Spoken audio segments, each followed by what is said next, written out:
Ni tak kaki tak ada. So kakak memang duk atur ni semenjak bila? Dia lahir. Sejak lahir. Pernah nangis, sedih? Jadi awak anak yang baik, sempurna, cantik. Awak tahu tak? Awak sempurna, cantik. Awak langsung tak ada apa-apa kurang. Awak pernah rasa kurang berbanding orang lain? Pernah. Biar ustaz beritahu, awak langsung tak ada apa-apa kurang. Awak sempurna di sisi Allah. Di sisi siapa kakak? Allah. Disayang kau. Walaupun awak dah ada 3, tapi awak matang, cantik. Pada tadi bila ustaz ceramah, awak pandang muka ustaz. Awak macam orang besar, matang. Awak cantik. Tahu sebab apa? Sebab apa yang awak lalui ni tak senang, susah. Jadi ustaz sayang kat awak macam anak saya sendiri. Awak dah 3. Anak saya umur 10 tahun. Saya tengok awak, saya ingat anak saya kat rumah. Jadi ustaz sayang kat awak. Nak tahu tak yang Allah sayang kat awak? Dia Allah yang beri awak Islam. Awak ada doa Nabi, Nabi sayang kat awak. Ingat tu tau, Nabi sayang kat awak. Nanti dalam syurga adik sempurna. Sekarang pun sempurna dik. Ustaz pernah tengok ramai orang dik, dia tak ada kaki tangan, tapi dia boleh Islam ke ramai manusia dalam dunia. Awak nak sambung dakwah Nabi, orang tengok awak pun dia rasa nak masuk Islam, nak kenal Allah. Awak dakwah dia. Jadikan kesedihan ni buat adik jadi kuat. Boleh adik? Ustaz sayang kau. Awak ingat tau Allah sayang awak. Semua itu jadi, semua ada satu jawapan. Sebab apa? Sebab dia sayang kau awak. Tak ada 5 jawapan, tak ada 4, 3, 2, cuma 1. Allah sayang kau. Ni kakak bukan? Awak kakak dia. Dia selalu nangis tak adik awak? Awak sayang kat dia. Jadi dia sempurna, cantik. Saya nak belajar rajin-rajin dia. Kakak sayang kat dia Panggil apa? Nisrin. Panggil dia. Ni panggil apa? Maisarah. Jadi dia, Maisarah. Ustaz nak awak berkasih sayang adik-beradik sampai syurga, sampai bila-bila. Jaga solat dan doakan saya, boleh? Allah bila sayang seseorang, Allah beri dia ujian yang berat dalam hidup. Tahu sebab apa? Adik pernah baca pasal Nabi Ibrahim? Pernah dengar pasal Nabi Musa, Nabi Nuh, Nabi Muhammad? Pernah dengar? Pegang tu sampai bila-bila, boleh? Cuba kata, ya Allah, Ya Allah, terima kasih sayang saya. terima kasih sayang saya. Saya tahu apa yang terjadi dalam hidup saya apa yang terjadi dalam hidup saya kerana kau sayang saya. kerana kau sayang saya. Terima kasih tak pernah lupakan saya. Terima kasih tak pernah lupakan saya. Ya Allah, jadikan saya Ya Allah, jadikan saya matahari hidayah. matahari hidayah. Orang melihat saya, Orang melihat saya, beri mereka Islam. beri mereka Islam. Orang dengar percakapan saya, Orang dengar beri mereka saya, Islam. beri mereka. Saya sayang kat Nabi. Saya sayang ke Nabi. Saya nak sambung dakwah Nabi. Saya nak sambung dakwah Nabi. Sebelum saya mati, Sebelum saya hadiahkan mati, saya dapat melihat hadiahkan kampung saya demi kampung meluk Islam, kampung negeri demi negeri meluk Islam. negeri. Masya Allah. Saya doa adik, saya sayang kat awak kakak. Awak peluk adik awak. Peluk sekarang, cium dia, cakap sayang kat dia. Awak peluk kakak adik. Ustaz sayang kat awak adik beri tepukan paling gemuruh untuk dia. Paling gemuruh sekali. Paling kuat.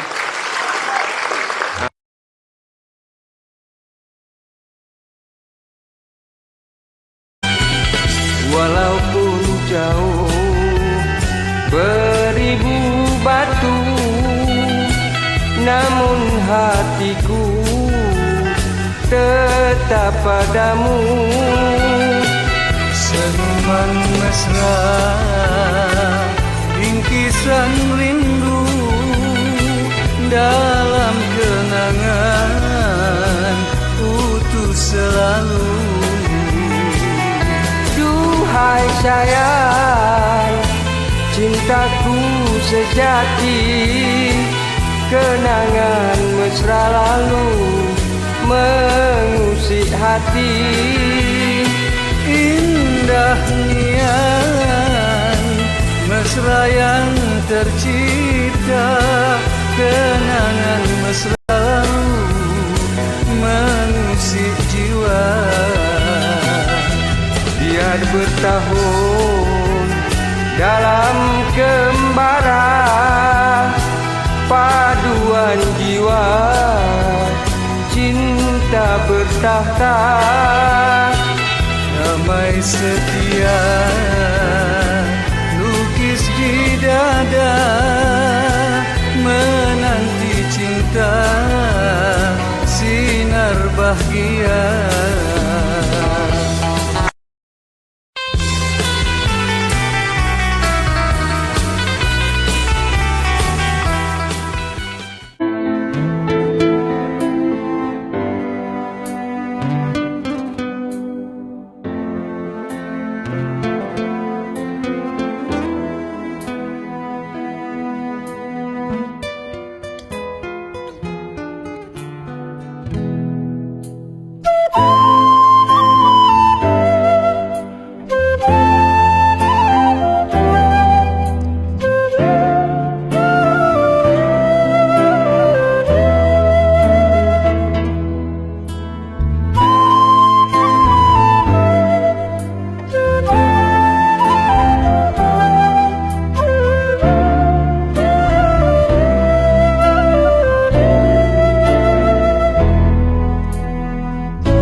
Ahbabul Mustafa dan Syekh Hermania dimanapun kalian berada,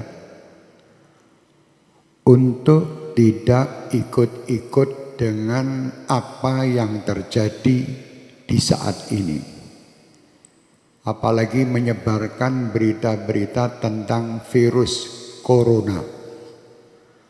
Tidak perlu. Kalian tidak perlu menyebarkan dan tidak perlu takut.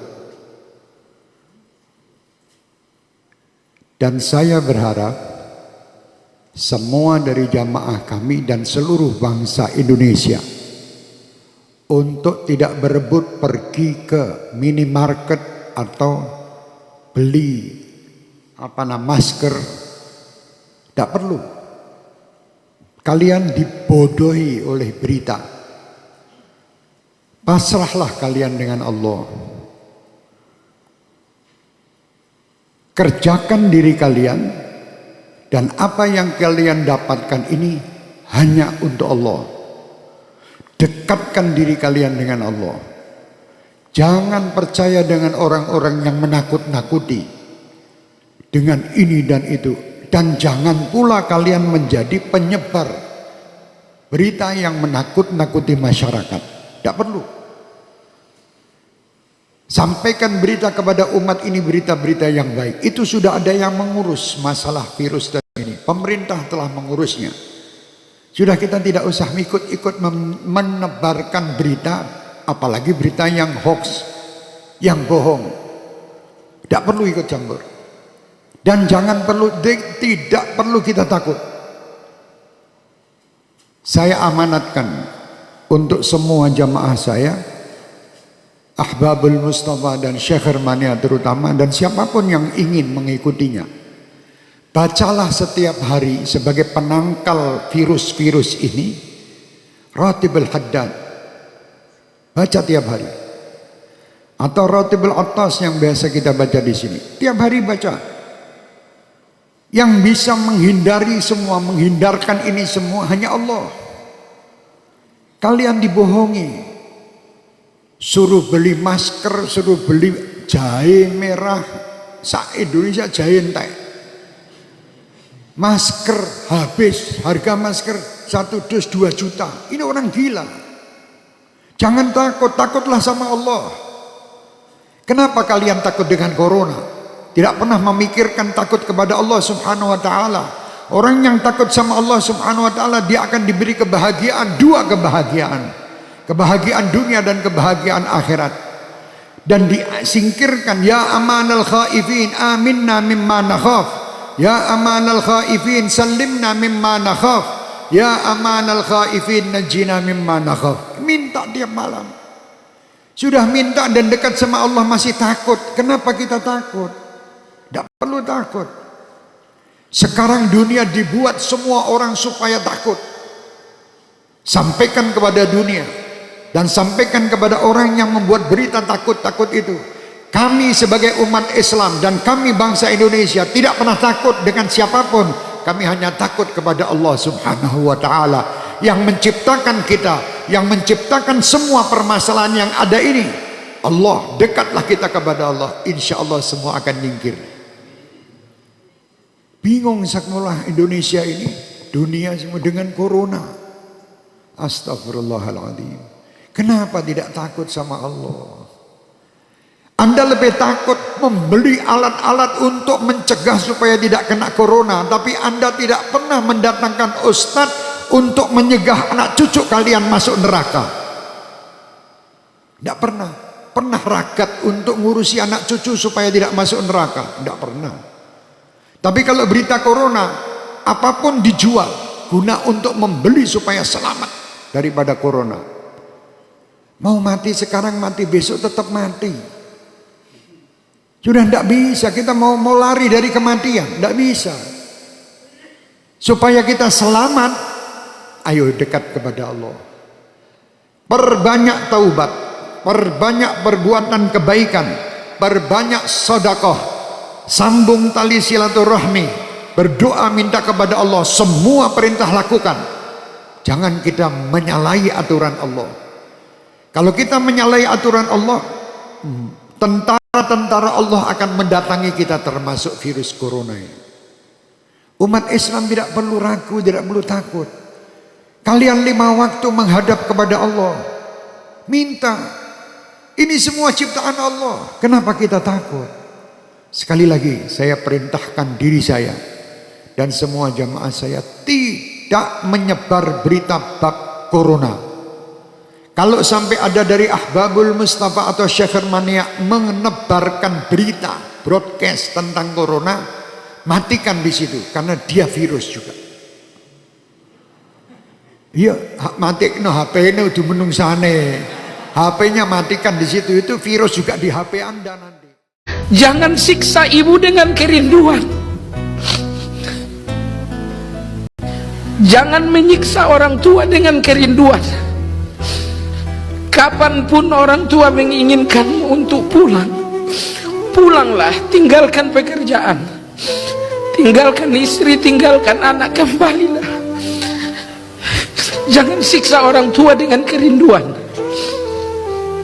Dia telah tersiksa untuk mengandung kita. Dia pun telah tersiksa untuk melahirkan kita. Dia telah tersiksa sewaktu menyusui kita. Anda tahu jamaah sekalian, ibu kita sering menanggung lapar agar kita kenyang. Dia sering berdusta untuk kebahagiaan kita. Dia sakit, kita katakan ibu sakit. Dia mengatakan tidak, aku tidak sakit, padahal dia sakit. Ibu kita lapar, kita bertanya, ibu lapar? Ibu mengatakan tidak, aku sangat kenyang, makanlah. Anda tahu jamaah sekalian, dia lapar, tapi dia berdusta. Dia mengatakan saya kenyang, hanya agar kita puas dengan makanan itu. Sakit sekali ibu kita dengan penyakitnya, tapi dia selalu berdusta. Tidak terjadi apa-apa, aku baik-baik saja. Bahkan kita khawatir dengan kesehatannya, kita kembali. Dia mengatakan, kau datang, kau tinggalkan anak-anakmu, bagaimana pekerjaanmu, bagaimana dengan istrimu? Ibu baik-baik saja, pulanglah. Dia berdusta. Kita pun kadang-kadang terlalu bodoh memahami dusta ini. Dusta kita anggap bahwa memang demikian adanya. Akhirnya kita kembali. Kita kembali untuk pekerjaan, untuk anak-anak, dan untuk istri. Ternyata ibu yang mengatakan dirinya baik-baik saja hanya berdusta. Kita kembali, ibu kita pun wafat. Jemaah sekalian yang saya hormati, oleh sebab itu, kalau masih ada keduanya, berbuat baiklah. Jangan siksa keduanya dengan kerinduan. Dan jangan terlalu percaya dengan dusta mereka. Mereka berdusta hanya untuk kita tertawa. Seolah-olah ibu-ibu ini jamaah sekalian mengarang demikian banyak dusta agar kita tenang dengan keadaan dirinya. Sekiranya boleh berdoa, kita ingin berdoa untuk keduanya. Ya Allah, ambil kesehatan ini untuk keduanya agar keduanya tidak akan sakit. Ya Allah, sekiranya ada usia yang lebih panjang untukku, ambil sebagian usia ini untuk keduanya agar keduanya lebih lama untuk merendah kehidupan ini. Sekiranya Anda wafat jamaah sekalian, berapa lama anak-anak ini akan menangis untuk kematian Anda? Berapa lama? Berapa lama istri yang Anda cintai ini menangis untuk kematian Anda? Ketahuilah jamaah sekalian, tidak ada air mata yang paling deras untuk Anda lebih dari air mata seorang ibu. Kaya kerana Allah pilih dia untuk menjadi kaya. Ingat, orang kaya, Allah memilih kamu untuk menjadi kaya. Bukan sebab cerdik kamu, bukan sebab plan kamu, bukan sebab kerja keras kamu. Allah pilih, tak harta tu bilion-bilion, juta-juta di tangan kamu, nak tengok takat mana kamu bantu orang susah. Aku melihat majoriti ahli syurga itu di kalangan fuqara, kata Nabi, di kalangan orang miskin. Majoriti miskin. Orang kaya duk lah. Jaga-jaga orang kaya, jaga-jaga. Jangan berasa sedap, jangan berasa senang. Majoriti kalian di dalam neraka. Orang kaya, majoriti kalian di dalam neraka. Ada orang kaya dalam syurga? Sikit. Subhanallah.